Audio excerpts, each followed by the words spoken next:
அனைவருக்கும் வணக்கம். Arun farms and garden YouTube channel மூலமாக உங்கள் அனைவரும் சந்திப்பதில் மிக்க மகிழ்ச்சி. நம்ம இந்த சேனலில் விவசாயம் தொடர்பான செய்திகளை தொடர்ந்து பார்த்து வரோம். அந்த வகையில் இன்றைக்கி இயற்கை காலன்களை பற்றி பார்ப்போம். இயற்கை காலன்களை கண்டறிவது எப்படி, அதனுடைய நன்மைகள் என்ன, அதை பயன்படுத்தும் முறைகள் பற்றி பார்ப்போம். அதுக்கு முன்னாடி ஒரு திருக்குறளை பார்த்துட்டு போவோம். ஆக்கம் இழந்தேம் என்று அல்லாவார் ஊக்கம் ஒருவன் தம் கைத்துடையார் அப்படின்னு சொல்கிறார் வள்ளுவர். அதாவது ஊக்கத்தை உறுதியாக தன் கைப்பொருளாக கொண்டவர்கள் தான் எதை இழந்தாலும் சரி, இழந்துவிட்டோம் என்று எண்ணி வருத்தப்பட மாட்டார்களாம். தன்னுடைய முயற்சியால் இழந்ததை மீட்டெடுப்பார்கள் அப்படின்னு சொல்றார் வள்ளுவர். அதை போன்று நாம் இருக்க வேண்டும் என்று கூறிக்கொண்டு இன்னைக்கு வீடியோக்குள்ள போயிடலாம்.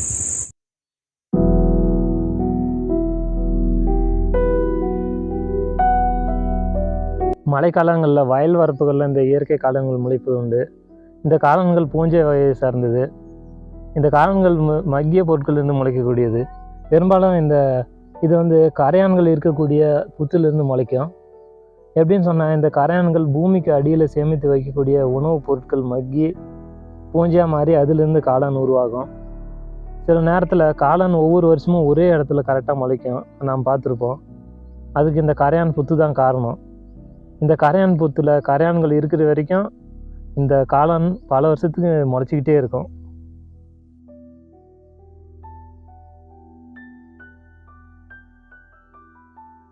இந்த இயற்கை காளான்கள் பல்வேறு வடிவங்களில் முளைக்கக்கூடியது. இந்த காளான் பார்த்துக்கிட்டா இது ஊசி மொட்டு காளான்னு சொல்லுவாங்க. இது சின்னசாக இருக்கும், ஒரே இடத்துல அதிக எண்ணிக்கையில் முளைக்கக்கூடியது. இது எல்லாத்தையும் விட சாப்பிட்றதுக்கு ரொம்ப நல்லாயிருக்கும். இது ஆணை மொட்டு காளான்னு சொல்லுவாங்க. இதனுடைய மொட்டு பகுதி பெருசாக குண்டு குண்டாக இருக்கும். அரிசி காளான்னு சொல்கிறது ரொம்ப சின்னசாக இருக்கும். அதனுடைய தண்டு பகுதி ஒரு தொடப்பூச்சி அளவுக்கு தான் இருக்கும். இது குடைக்காளான்னு சொல்லுவாங்க. குடை மாதிரி பெருசாக இருக்கும். இந்த குடைக்காளான்கள் தான் ரொம்ப பெருசாக இருக்கும். அதிகபட்சமாக 1.5 அடி நீளம் கூட வளரக்கூடியது. இதனுடைய விட்டம் 1/2 அடி வரைக்கும் வளரும். ஒரே காளான் 150 கிராம் 200 கிராம் அளவு கூட வளரக்கூடியது. இப்போ இயற்கை காளான்களை கண்டறிவது எப்படின்னு பார்க்கலாம். ஒரு உண்ணத்தகுந்த காளான்னா இது மாதிரி தான் இருக்கும். இந்த காளான் நல்லா ஒயிட் கலரில் இருக்கும். தண்டு பகுதி நல்லா தடிமனாக உறுதியாக இருக்கும். சில நச்சு காளான்கள் கூட இதே மாதிரி இருக்க வாய்ப்புண்டு. இந்த நச்சு காளான்கள் துர்நாற்றம் வீசக்கூடியதாக இருக்கும். அதை வச்சு நம்ம கண்டுபிடிச்சிடலாம். பொதுவாக இந்த காளான்கள் நம்முடைய அனுபவத்தால் கண்டுபிடிப்போம். நம்ம 20 ஆண்டுகளுக்கு மேலே இந்த காளான்களை பார்த்து பயன்படுத்திட்டு வரோம். அதனால் ஒரு காளானை பார்த்த உடனே அது உண்ணத்தகுந்த காளானா இல்லையா, பயன்படுத்த முடியுமா முடியாதா, அது முளைச்சி அவ்வளோ நேரம் ஆகியிருக்கும், பூச்சி புழு இருக்குமா இருக்காதா அப்படின்னு சொல்லிட்டு ஈஸியாக கண்டுபிடிச்சிடலாம்.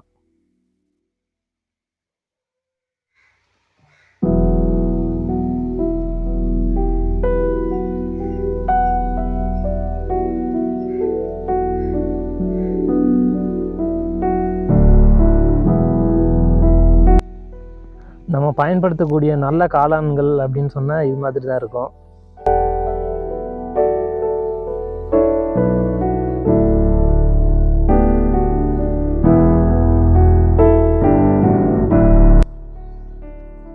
இந்த காளான்கள் எல்லாம் பயன்படுத்த முடியாது.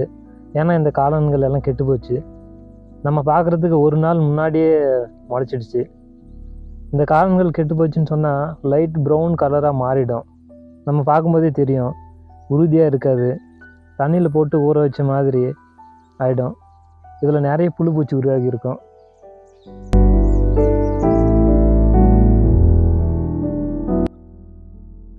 இந்த காளான்களை கையிலே பிடிங்கி எடுக்கிறது நல்லது. இரும்பு பட்டா காளான் முளைக்காது அப்படின்னு சொல்லுவாங்க. அது எதுக்கு அப்படி சொல்கிறாங்கன்னா, பொதுவாக காளான்கள் கரையான்கள் இருக்கக்கூடிய புத்துல தான் முளைக்கும். இந்த காளான் புத்து பூமிக்கு அடியில் ஒரு 3/4 அடி 1 அடி ஆழத்தில் இருக்கும். கடப்பாறை போன்ற கூர்மையான ஆயுதத்தை பயன்படுத்தும் போது இந்த கரையான் புத்து சேதம் அடைஞ்சிடும். அதனால் இந்த கரையான்கள் வேறு இடத்துக்கு போயிடும்.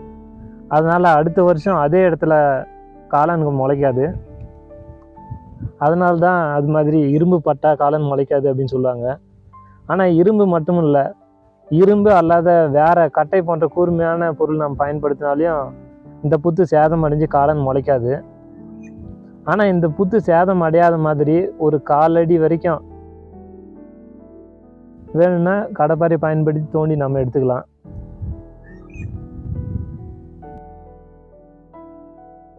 இப்போ காளானுடைய பயன்களை பார்க்கலாம். காளான்கள் புரதச்சத்து மிக்கது. கோதுமையுடன் ஒப்பிடும்போது காளான்களில் 12 மடங்கு அதிகமான ஆன்டி ஆக்சிடென்ட்ஸ் இருக்குதுன்னு சொல்கிறாங்க. இது ரத்தத்தில் இருக்கக்கூடிய அதிகப்படியான கொழுப்பை கரைத்து ரத்தத்தை சுத்தப்படுத்தக்கூடியது. இரத்த அழுத்தம் மற்றும் இரத்த நாளங்களின் உட்பரப்பில் உண்டாகும் கொழுப்பு அடைப்பை தடுக்கிறது. இதயத்தை பாதுகாப்பதில் காளானின் பங்கு அதிகம்னு சொல்கிறாங்க. உயர் ரத்த அழுத்தம் ஏற்படும் போது அதை சரி செய்வதற்கு பொட்டாசியம் தேவைப்படுதுன்னு சொல்கிறாங்க. அந்த பொட்டாசியம் சத்து இந்த காளானில் இருக்குதான். கடும் காய்ச்சலால் பாதிக்கப்பட்டு உடல் இளைத்தவர்கள் தினமும் காளான் சூப் குடித்து வந்தால் உடல் தேறும் அப்படின்னு சொல்கிறாங்க. காளான் சாப்பிடுபவர்களுக்கு உடலில் செலினியம் சத்து அதிகரித்து உடலின் எலும்புகளின் உரித்தன்மையை அதிகப்படுத்துதான். பற்கள், நகங்கள், தலைமுடிகள் வளர்ச்சிக்கும் உறுதுணை புரியுதான். ஆண்களுக்கு உயிரணுக்களை அதிகப்படுத்தி மாட்டுத்தன்மையை நீக்குதான். காளான் தாய்ப்பாலை வற்ற வைக்கும் தன்மை கொண்டதால் பாலூட்டும் பெண்கள் காளான் உண்பதை தவிர்ப்பது நல்லதுன்னு சொல்கிறாங்க. இப்போ இந்த காளானை நம்ம கழுவிட வேண்டியது தான்.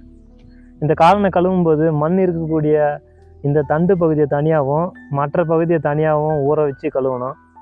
ஏன்னா ஒன்றை போட்டு தண்ணியில் ஊற வச்சா மண்ணெல்லாம் இந்த காளானுடைய மலர்ந்த இதழ் பகுதியில் போய் ஒட்டிக்கிச்சுன்னா கழுவுது ரொம்ப கஷ்டமாக இருக்கும். சாப்பிடும்போது மண் துகள்கள் காளானில் இருக்க வாய்ப்புண்டு.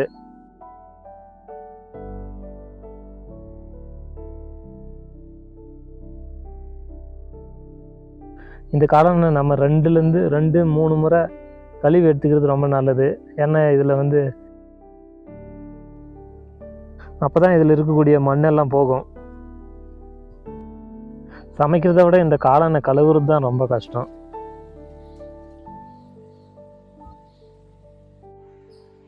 இப்போ நமக்கு ஒரு 3/4 கிலோ காளான் கிடச்சிருக்குது.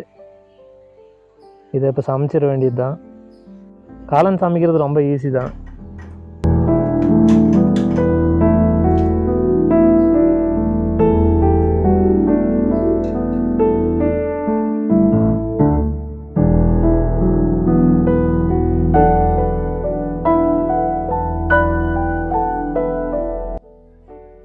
தேவையான அளவுக்கு எண்ணெயை ஊற்றி கடுகு பொரிஞ்சு தான் இந்த காளான் நம்ம போட்டுக்கலாம்.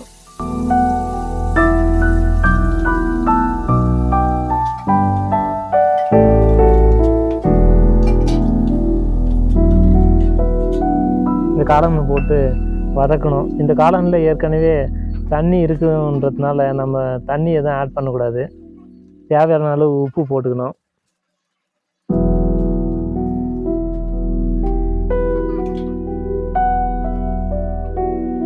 தேவையான அளவு மிளகாத்தூள் போட்டுக்கலாம். மிளகாத்தூள் உப்பு மட்டுமே போதும், வேறு எதுவும் நமக்கு தேவையில்லை. இப்போ காளான் வதங்கின அப்புறம் தேவையான அளவுக்கு தண்ணி ஊற்றிக்கலாம்.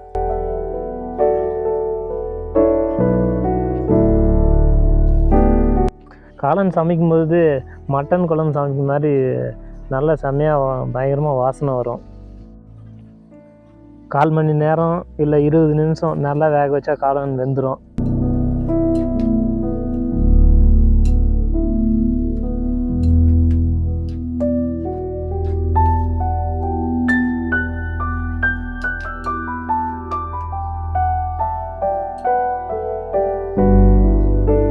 இப்போ நமக்கு அருமையான சுவையான காளான் ரெசிபி ரெடி. இத்துடன் இந்த வீடியோ பதிவை நிறைவு செய்கிறேன். இந்த வீடியோ கண்டிப்பாக உங்களுக்கு பயனுள்ளதாக இருந்திருக்குன்னு நான் நினைக்கிறேன். மீண்டும் ஒரு நல்ல வீடியோ பதிவு உங்களை சந்திக்கிறேன். அதுவரை உங்களும் விடைபெறுவது அருண்.